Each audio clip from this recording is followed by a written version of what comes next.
E o que a CIA fez ao presidente Diem quando se tornou inconveniente para o Zio Ewan? Sim, ótimo ponto, Scott. Queria os teus comentários. Houve rumores sobre este plano de paz de 28 pontos ter sido divulgado.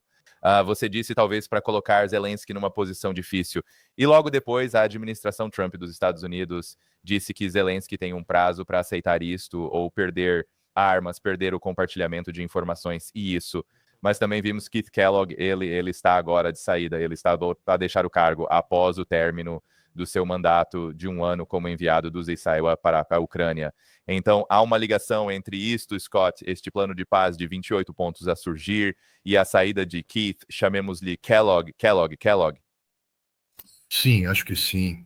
Novamente, é só especulação informada, sabe? Não tenho ninguém a ligar-me para dizer que é isso que está a acontecer.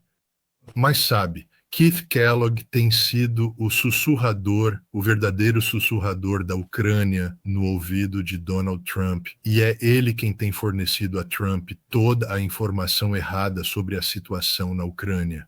E durante algum tempo, Donald Trump acreditou verdadeiramente nisso. O estado do Alasca serviu como um verdadeiro alerta para Donald Trump, pois, naquela região, os russos estabeleceram claramente os seus limites, as suas expectativas e a realidade dos fatos. E Donald Trump foi compelido a aceitar esta situação porque não tinha qualquer outra escolha. Kellogg retornou posteriormente e desempenhou um papel significativo ao facilitar o grupo dos 7 que entrou na Casa Branca com o propósito de confrontar Donald Trump. Sabe, e todas essas coisas. Kellogg estava por trás disso. Por um tempo, parecia que Kellogg estava em ascensão porque Trump começou a falar sobre Tomahawks e todo esse tipo de coisas. E então, Marco Rubio teve uma conversa telefônica com Sergei Lavrov, e foi uma chamada extremamente desafiante para Marco Rubio, pois Lavrov foi bastante indelicado e afirmou diretamente algo equivalente a vocês têm de parar de dar ouvidos ao Keith Kellogg e a todas as outras pessoas que são completamente ignorantes porque estão absolutamente errados. Não estamos a julgar o mesmo, sabe quais são as nossas, sabe quais são as nossas condições. Não vamos mudar, sabe? Não nos importamos consigo, podemos viver sem si. Foi-me comunicado isto de forma repetida.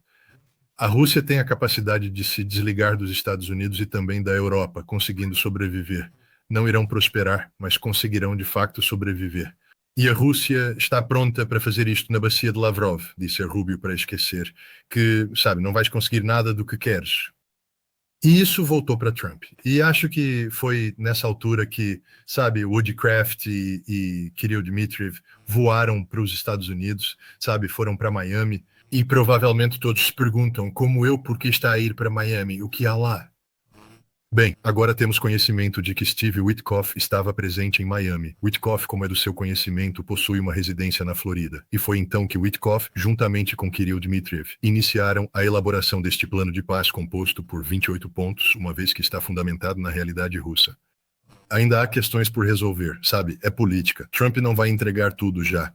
Contudo, este documento, juntamente com o anexo que ainda não foi tornado público, reflete em grande medida a posição russa. Existem certas questões de que já discutimos, 600 mil homens, linha de contato congelada, entre outras, que, como sabe, não irão perdurar. Eu realmente não consigo imaginar a Rússia ceder nessas questões. Contudo, Kellogg está definitivamente acabado, pois agora foi exposto como mentiroso ou completamente estúpido e incompetente, ou talvez ambos. No entanto, o presidente já não deposita confiança em Keith Kellogg. Portanto, Kellogg está definitivamente acabado e terminado. Existem indivíduos que acreditam que ele divulgou uma versão dos 28 pontos à imprensa através da Axios com o intuito de minar o plano de proporcionar aos ucranianos e aos europeus uma oportunidade de, sabe, rejeitar e de se oporem a Trump, entre outras coisas, e se ele realmente fez isso, então é um verdadeiro traidor que deveria ser posto contra a parede e fuzilado. Sabe, este é um homem, lembre-se, Keith Kellogg é alguém que, sabe, só no mês passado foi ter com Zelensky e recebeu uma das maiores distinções que os ucranianos poderiam dar a um enviado especial americano que deveria trabalhar para o presidente dos Estados Unidos, mas parece que tem estado a trabalhar para os ucranianos o tempo todo. Sim, sim, é um excelente ponto, Scott. E sabe, estamos a entrar novamente num tipo de jogo estratégico. Sinto que, da última vez que tivemos uma conversa séria entre os Itziar e a Rússia, a Europa fez o que está a fazer agora, que é, sabe, reunir-se com Zelensky numa base de emergência. Merz, Macron, Starmer, todos eles estão a afirmar, não, estamos a preparar tropas, estamos a organizar mais assistência para a Ucrânia para contrariar esta situação. O que pensa sobre esta situação? Parece que há um padrão repetitivo. Após a sua resposta, mostrarei como Putin reage. Ele está quase a prever isso também. O que acha disso? Bem, quero dizer, acredito que é por isso que este plano de paz com 28 pontos foi divulgado. Assim, sabe, Kellogg pode, de forma indireta, conseguir um último impulso dos europeus. Vamos deixar isto o mais claro possível. Não haverá tropas europeias destacadas para a Ucrânia por várias razões. Primeiro, eles não têm tropas para destacar. Quer dizer, eu continuo a perguntar-me de onde virão. Sabe, a França fez um grande exercício logístico há 2 anos. O número máximo de tropas que os franceses conseguiram mobilizar e, sabe, projetar para fora de França foi de 12.500. Se pensa que 12.500 tropas vão realmente desequilibrar o campo de batalha, então não tem noção do que está a falar. Os britânicos não têm exército. Eles não têm nenhuma artilharia. Deram toda a sua artilharia construída por eles próprios. A Grã-Bretanha já não tem artilharia autopropulsada. Enviaram-na para a Ucrânia e está a ser destruída. Pode colocar todo o exército britânico num estádio de futebol na Europa e ainda sobram 30.000 lugares. Portanto, os britânicos não têm qualquer capacidade para projetar poder. A Alemanha, sabe, os cidadãos alemães. Sim, houve uma sondagem na Alemanha no início deste ano que indicava que se a Alemanha fosse invadida, apenas 16% da população masculina estaria disposta a lutar e morrer pela Alemanha para repelir tal invasão. 60%. Agora imagine como é que esse número vai parecer se a Alemanha tentar projetar poder na Ucrânia. Simplesmente não há apoio e o exército alemão é um exército fundamentalmente quebrado. Quero dizer, podem ter todos estes, sabem, nazis declarados como Merz e companhia por aí, a falar sobre como vão construir o maior exército. É só treta, só treta. Construir com o quê? A defesa alemã Rheinmetall perdeu 20% do seu valor de mercado nos últimos meses. Sabe, já não existe capacidade significativa de produção de aço. Sabe, não há nada que a Alemanha possa fazer, nada. Eles não conseguem projetar poder. A Polônia ficam sem artilharia, munições em 14 dias. Assim, não há exército europeu a ser enviado para a Ucrânia. Poderia haver uma força de vários milhares. Essas são todas as forças combinadas que poderiam entrar como forças de paz se houvesse um cessar-fogo e os russos concordassem com isso. Mas esses capacetes azuis não seriam enviados sem o apoio dos EUR. E os EUA não estão dispostos a isso agora. Assim, a Europa, sozinha, não enviará tropas para a Ucrânia. Simples e direto, um facto. Portanto, os europeus não têm nada, não podem ameaçar Donald Trump com nada, porque Trump simplesmente chamará o seu blefe. Vamos fazer isto. Faz. Faz isso. Quero dizer, é só isso que o Trump tem. Apenas faz isso. Cala-te e faz. Deixa de me dizer o que vais fazer e faz. Bem, não conseguimos fazer. Então cale-se. Porque se vai dizer que não consegue fazer sem o apoio americano, não vamos apoiá-lo. Então esqueça. Assim, a Alemanha está a liderar a NATO agora. Estamos acabados. Não vás. Tem todo o apoio de comunicação e a logística, planeamento, e nós não temos capacidade para fazer nada. Não temos poder aéreo. A nossa força aérea não tem sido devidamente mantida há décadas. Conseguimos mal levantar 5 aviões ao mesmo tempo. Não se vai embora a América. Quero dizer, o Trump tem todas as cartas na mão, literalmente. A NATO não é nada disfuncional, é apenas um enorme desperdício de dinheiro. Portanto, não acho que os europeus vão conseguir ir muito longe desta vez. Não há Keith Kellogg a apoiá-lo com as suas mentiras. Marco Rubio basicamente lavou as mãos da Ucrânia. Ele está concentrado na Venezuela neste momento. E então, sabe, os europeus não vão alcançar nada significativo com isto. Isto é apenas acabou para a Ucrânia. Zelensky está certo. Ele enfrenta uma escolha extremamente difícil. Sim, e aqui vou pedir-lhe que reaja rapidamente ao que Vladimir Putin disse, quase antecipando muito do que está a delinear aqui. Aqui está ele. Mas este texto não foi discutido conosco em detalhe, e posso presumir por quê. Suponho que a razão seja a mesma. A administração dos Estados Unidos da América ainda não conseguiu garantir a aprovação por parte da Ucrânia. A Ucrânia manifesta-se contra essa ideia. É claro que a Ucrânia e os seus aliados europeus persistem em alimentar ilusões e ainda mantêm esperanças de causar uma derrota estratégica à Rússia. Eu acho que esta posição não se deve a baixos níveis de competência. Não vou debater este lado da questão neste momento. Penso que esta posição se deve à falta de informação objetiva sobre a situação real no terreno, no campo de batalha. E, evidentemente, nem a Ucrânia nem a Europa compreendem plenamente a que isso pode eventualmente conduzir, no final das contas. Diplomata em representação de Putin, poderia ajudar-nos a interpretar, Scott? Bem, basicamente o que ele disse é que o plano de paz que foi divulgado não foi coordenado com o governo russo, o que significa que não passou pelo pessoal russo, não saiu do Ministério dos Negócios Estrangeiros. Sabe, foi concedido a Kirill Dmitriev um mandato para avançar com o processo relacionado ao Alasca. No entanto, ele, sabe, não é um substituto para o Ministério dos Negócios Estrangeiros. E então, acredito que o que ele estava a elaborar juntamente com o Steve Woodcock era um plano do possível. Não o plano, mas sim o plano do que é possível. E ao divulgá-lo, eles, sabe, quem quer que tenha divulgado Keith Kellogg, sabe, adiantou-se ao processo de contratação e, sabe, Putin estava basicamente a dizer que, sabe, isto foi feito porque, sabe, Trump não está no controle dos, sabe, ucranianos. Ele não controla a Europa, nem a sua própria equipa, né? O Keith Kellogg divulgou este documento. Ele devia ser preso, acusado de traição, porque minou o presidente em exercício numa questão de segurança nacional. Mas, sabe, essencialmente, sabe, Putin está a afirmar que, sabe, se os europeus e, sabe, os ucranianos acreditam que vão obter algo deste processo, além do que a Rússia está disposta a conceder-lhes, eles é ilusão. A Rússia continuará a travar esta guerra.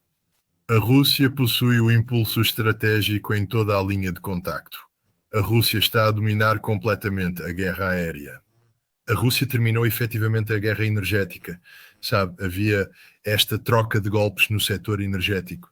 A energia da Ucrânia está 100% suprimida e vai piorar à medida que os russos continuarem a atacar e a Rússia se adaptar às táticas da Ucrânia. Sabe, estou aqui em Moscovo. Fui jantar na outra noite na Moscow City, que é um novo complexo de arranha-céus, parte de Moscovo, extremamente moderno, e jantei num desses restaurantes requintados que fica localizado no 80º andar do edifício mais alto e proporciona uma vista panorâmica absolutamente completa. Sabe, estes edifícios foram atingidos 2 vezes durante as fases iniciais dos ataques da Ucrânia a Moscovo.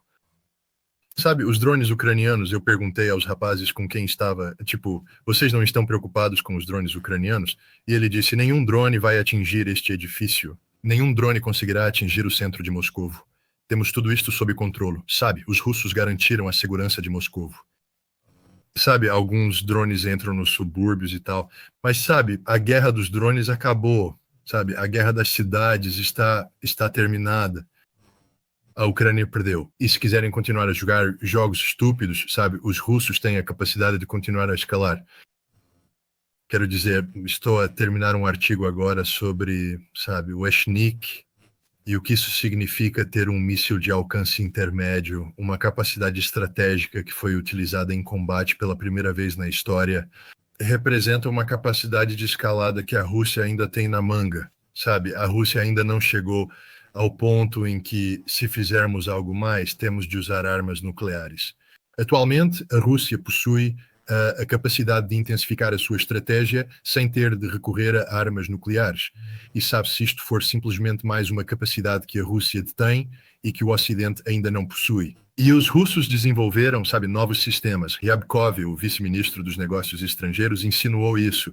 Acho que um deles é o Iskander-S, que basicamente é o míssil Iskander, que agora foi dotado de capacidade de alcance intermédio, o que aumentou o alcance do Iskander para que possa atingir profundamente a Europa.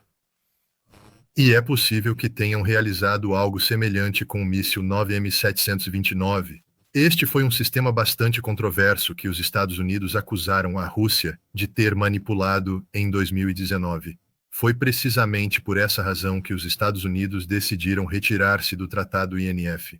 Na altura, os russos disseram que não estavam a trapacear e eu acredito neles. Mas, agora que o Tratado INF já não existe porque, como sabe, os Estados Unidos se retiraram dele, acredito que os russos voltaram a esse sistema e fizeram certas modificações. E esse sistema atualmente possui um alcance inferior de 1.200 quilômetros, possivelmente até mais.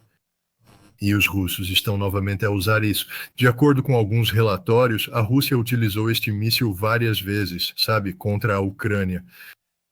Mas eles estão a lançá-lo a distâncias maiores, só para provar que podem atingir a Ucrânia a 1.200 quilômetros. Imagine o que fariam se aproximassem.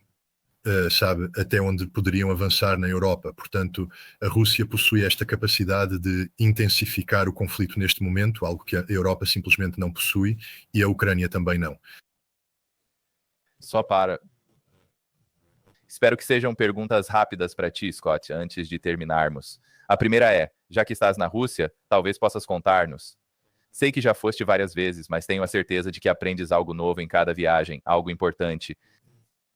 O que gostaria de partilhar sobre a sua viagem até agora que tenha sido novo em termos do que aprendeu e como é relevante, talvez, para este momento em que nos encontramos? O povo russo, desde os níveis mais altos até aos mais baixos, está realmente exausto e desgastado por esta guerra. É verdade. Há sofrimento nos olhos de todas as pessoas quando converso com elas sobre esta guerra. Este conflito armado tem impactado de maneira significativa a sociedade russa. As pessoas têm entes queridos que estão a lutar. Acabei de almoçar com um homem cujo filho, por dever patriótico, não foi, recrutado. Ele essencialmente comunicou ao seu pai que não conseguiria prosseguir com a sua vida se não servisse a sua pátria em tempos de conflito armado. E então ele saiu e firmou um contrato que é, na verdade, um contrato de duração indefinida, o que implica que não está a assinar como nos Estados Unidos, onde se faz um alistamento de 2, 4 ou 6 anos. Estes são contratos de duração que está a assinar para a duração do conflito, ou seja, vai lutar até morrer ou até haver vitória. E o orgulho, a combinação de orgulho e tristeza nos olhos deste homem era real. Mas esse é precisamente o ponto. Estão exaustos desta guerra, mas também estão decididos que não haverá paz sem uma vitória. E esse é o brinde que está constantemente presente: paz, mas primeiro, vitória. Os cidadãos russos apoiam totalmente a sua liderança nesta batalha. Pode ouvir o Gilbert Doctorow o quanto quiser. Ele não faz ideia do que está a discutir sobre a realidade da elite social russa e como, segundo ele, estão prontos para expulsar o Putin e tudo isso. Não. Os partidos da oposição, e eu falei com eles, dizem que, vejam, nas últimas eleições presidenciais não apresentamos ninguém contra Putin, não porque não sejamos um partido de oposição, mas porque amamos a Rússia, e Vladimir Putin é o líder neste momento e estamos do lado do nosso líder. Vamos apresentar candidatos ao parlamento porque queremos que o nosso ponto de vista seja representado e queremos ser capazes de pressionar Vladimir Putin, mas não estamos aqui para minar o presidente em tempos de guerra. E esta é a realidade. O povo russo apoia completamente este homem e está totalmente comprometido com o conceito de vencer esta guerra. E, outra coisa é que a Rússia está a vencer de forma decisiva. E as pessoas precisam entender que isto não é só sobre o que acontece no campo de batalha. Tem sido um ataque de amplo espectro à Rússia, com sanções econômicas sem precedentes na história, à apreensão de bens. A Rússia enfrenta a russofobia nos Estados Unidos e na Europa. Sabe, isto é novamente um ataque de amplo espectro contra a Rússia. E, no entanto, apesar de tudo, a Rússia está a vencer. E não é apenas um pouco. A Rússia está a vencer decisivamente. E esta é a verdadeira realidade. Qual é a nossa última pergunta? Rapidamente. Eu sei porque está aí à tua frente. Alguns espectadores querem saber a sua avaliação sobre a situação atual em relação à Venezuela. Existem agora relatos de que o F-18 Super Hornet e outras aeronaves estão a sobrevoar nas proximidades da Venezuela, partindo do destroyer Gerald Ford. Poderia falar sobre a sua avaliação da situação atual e onde esta se encaixa? Dado que os Estados Unidos declararam explicitamente que estão a tentar afastar-se deste cenário de que temos falado sobre a Ucrânia para o hemisfério ocidental e tem dado bastante atenção à Venezuela, apesar de agora Trump dizer que talvez vá falar com Maduro.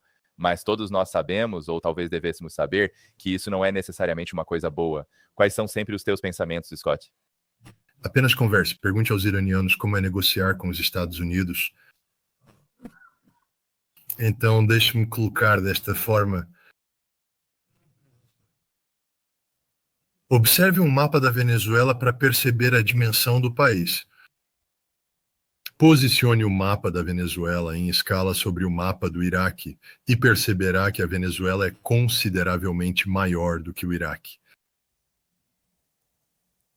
Em 1991, na Operação Tempestade no deserto contra os iraquianos, a campanha aérea estratégica exigiu mobilizar milhares de aeronaves para o teatro de operações para uma campanha aérea estratégica sustentada. Portanto, sempre que ouvires que 8 F-18 voaram em conjunto, compreenda que isso não é significativo. Temos 10 F-35. Isso não é nada. Isso não é uma campanha aérea estratégica. Para lançar uma campanha aérea estratégica contra a Ucrânia ou contra a Venezuela, será necessário ter dezenas de milhares de aeronaves destacadas, prontas para atuar. Não apenas 2 bombardeiros B-52, nem um único bombardeiro B-1. Estamos a falar de dezenas de milhares de aeronaves para efetuar uma campanha aérea estratégica. Fomos com 750 mil tropas em 1991 para libertar o Kuwait. Fomos para o Iraque, mas só após uma década de sanções que enfraqueceram as capacidades do Iraque.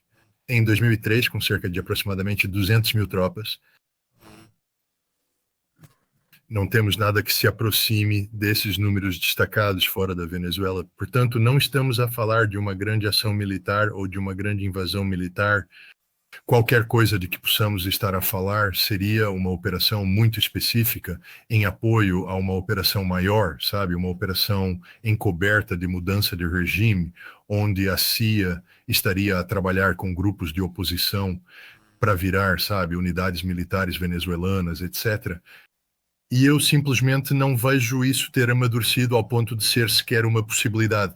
Se recuarmos para 1998, dezembro de 1998, a Operação Desert Fox, tentámos fazer o mesmo contra Saddam Hussein.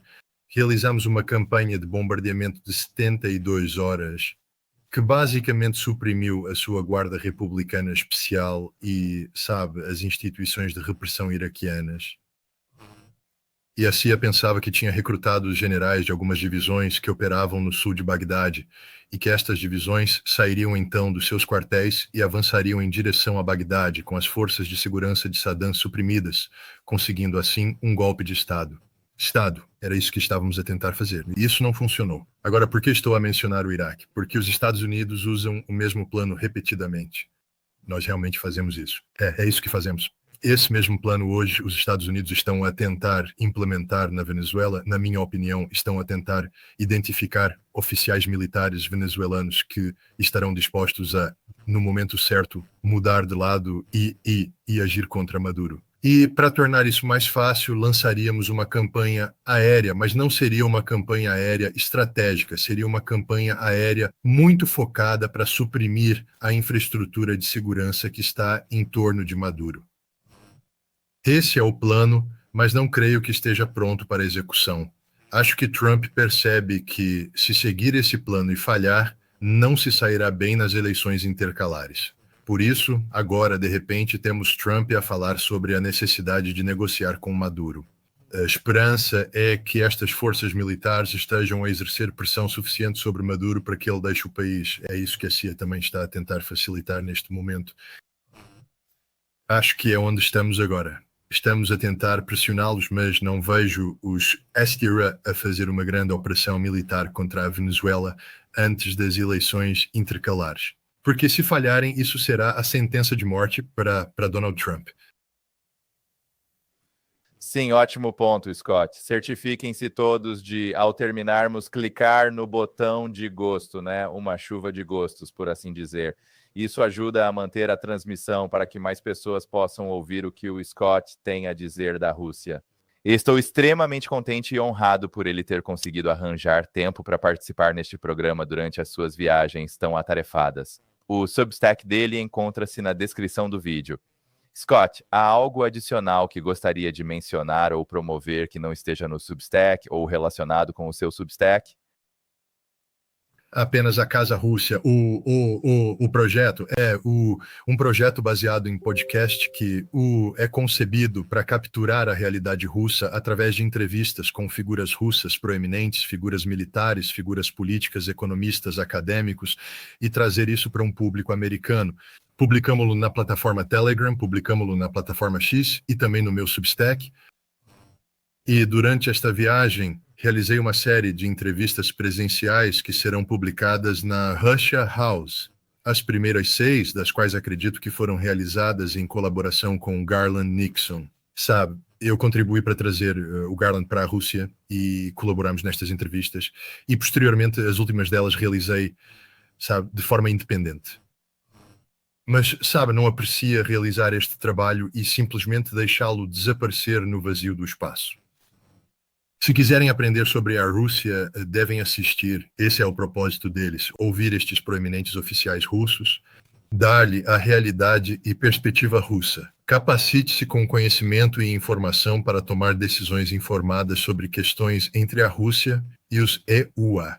Relações S-Rússia. Assim, quero só promover a Casa da Rússia. É grátis, pessoal, não precisam de pagar nada. Mas se quiserem apoiar, façam uma doação, isso é bem-vindo. Sim, e pode encontrar o link para se inscrever na Russia House agora na descrição do vídeo, juntamente com o Substack do Scott. Sem mais delongas, como disse antes, uma salva de palmas para o Scott, porque já é tarde e temos que ir